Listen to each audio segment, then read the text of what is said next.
ზუგდიდში ენგურქაღალდ კომბინატის დასახლებაში მცხოვრებ 5 სულიან ოჯახს, რომელსაც საარსებო მინიმუმიც არ გააჩნია, დახმარებას ითხოვს. სოციალური მომსახურების სააგენტომ ბედის ანაბარა მიტოვებულ ოჯახს მაღალი ქულების მიზეზით მხოლოდ ჯანდაცვის პოლისები უსახსოვრა. ხორავების ოჯახში 3 მცირეწლოვანი იზრდება, მათგან 2 სკოლაშიც ვერ დადის, რადგან საამისო პირობები ოჯახმა ვერ გამონახა. არა აქვს ტანსაცმელი, არ არიან მზადებული სკოლის წელს, მაგრამ გაგვიჭირდა. რაც გამაჩნდა, თუ კარგი რამე გაგვაჩნდა, ყველაფერი წაღებული მაქვს და გაყიდული მაქვს. ყველაფერი აბსოლუტურად. კოჩნაწლავის რაღაც კოჩის პრობლემები აქვს ბავშვს. განსხვავებული კვება სჭირდება, ყველაფერს ვერ ჭამს, ცუდად ხდება. ხანდისხან ესეთი შეტევები აქვს, რომ არ ვიცი, სოციალური განაცხადის შევიტანე. შეტანილი მაქვს. ისე შეტანილი მქონდა, მოვიდა ისეთი ქულა, რომ საპოლიცე ქულა. სათანხო არ არის და მე ისე შეტანილი მაქვს და ელოდებით, ელოდებით.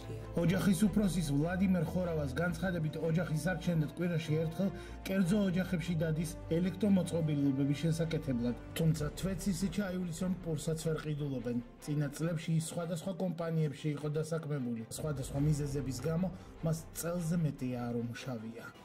ძალიან გიჭირს. სამუშაო ერთსაგრიპოვე იყავი რამდენიმე ადგილში, მაგრამ რანაირად ვერ მოხერხდა ჩემი სამუშაო.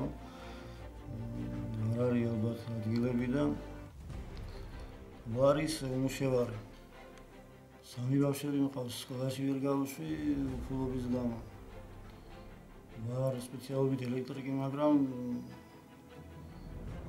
ქუჩაში ან სადმე ნათესაობაში, სამეგობროში თუ რამე გაფუჭდა, ამას ვაკეთებ და აქედან რა გამოდის თუ ვინმე რამე გაჩუკა, აი ამით ვარჩენ ჩემ ოჯახს.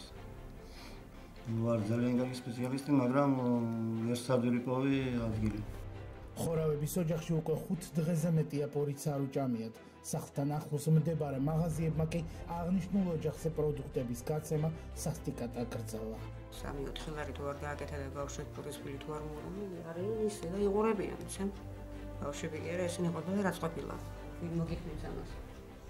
ბავშვები რო ითმენენ და ესენი რო აკეთებენ ის. ყველას უკერს აქვს. არ არის საჭმელი, ნისით ვერსად ვერ მივდივართ, თვალწინ მაღაზია გვაქვს. გვაძლევდნენ ყველაფერს, მაგრამ მე დავრობდა ფული და ვიცის რომ არ მუშაობ არაფერი და მაგიტომ გადაიხდი, მაგრამ კიდე წაიღებ გეუბნება ის ადამიანი შენ იმის გადასახადი არა გაქვს, რომ ძველი ვალი გადაიხადო და მე ხელახლა რო დაიწყო აღება და რაღაცა ბავშვები არჩიო. ანუ დღეს თქვენ საჭმელი არ გაქვთ? არა.